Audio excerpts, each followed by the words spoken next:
ആ സാറേ, അവൻ അങ്ങനെ പറഞ്ഞിട്ട് ഇറങ്ങിപ്പോരുന്നു. ശരി സാറേ, ഞാനിന്ന് ഒന്ന് പറയട്ടെ, ഞാനിന്ന് സംസാരിച്ച് നോക്കിയിട്ട് വിളിക്കാം സാറേ. ശരി സാറേ, താങ്ക് യു സാറേ.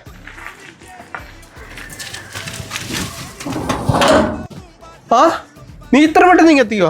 നീ പഠിപ്പ് നിർത്തിയെന്ന് പറഞ്ഞത് നിന്റെ സാറ് ഇപ്പൊ അങ്ങോട്ട് വിളിച്ചു വെച്ചതേ ഉള്ളു. നിർത്തി. എടാ, ഈ കഷ്ടപ്പെട്ട് നിന്നെ വളർത്തുന്നതേ എന്ത് കാര്യത്തിനാ? നിന്റെ ഇഷ്ടത്തിന് നടക്കാനാന്നോ? അതിരിക്കട്ടെ, നീ എന്ത് കാര്യത്തിന് ഇപ്പൊ ഇറങ്ങി പോരുന്ന? അതെ, ബയോളജിയുടെ സാറ് പറഞ്ഞു സെല്ലെന്ന് വെച്ചാൽ കോശമാണ്. അത് പിന്നെ ഏത് മണ്ടനും അറിയാവുന്ന കാര്യമല്ലേ, സെല്ലെന്ന് വെച്ചാൽ കോശമാ. പറയുന്നത് തന്നെ ഫിസിക്സിന്റെ സാറ് കയറിയിട്ട് പറയുകയാണ് സെല്ലെന്ന് വെച്ചാൽ ബാറ്ററിയാണ്. അതിന്റെ പുറകെ തന്നെ മാത്സിന്റെ സാറ് കയറിയിട്ട് പറയുകയാണ് സെല്ലെന്ന് വെച്ചാൽ വിൽക്കുന്നതിനാ പറയുന്നത്. എടാ, അത് പിന്നെ അങ്ങനെ അല്ലേടാ, ഓരോന്നും ഓരോ രീതിയിലാ പറയുന്നത്. അച്ഛൻ പറയുന്നത് ശരിയാ, ഞാൻ സമ്മതിച്ചു. പക്ഷേ ഹിസ്റ്ററിയുടെ സാറ് കയറിയിട്ട് പറയുക സെല്ലെന്ന് വെച്ചാൽ ജയിലാന്ന്. അച്ഛനും തലകറങ്ങുന്നുണ്ടല്ലയോ? ഇത് കൂട്ടാ എനിക്കും ഈ പഠിപ്പിക്കുന്ന ആൾക്കാർക്ക് ഒന്നും അറിയത്തില്ലെന്ന്, അതുകൊണ്ടാണ് ഞാൻ പഠിത്തം നടത്തിയത്.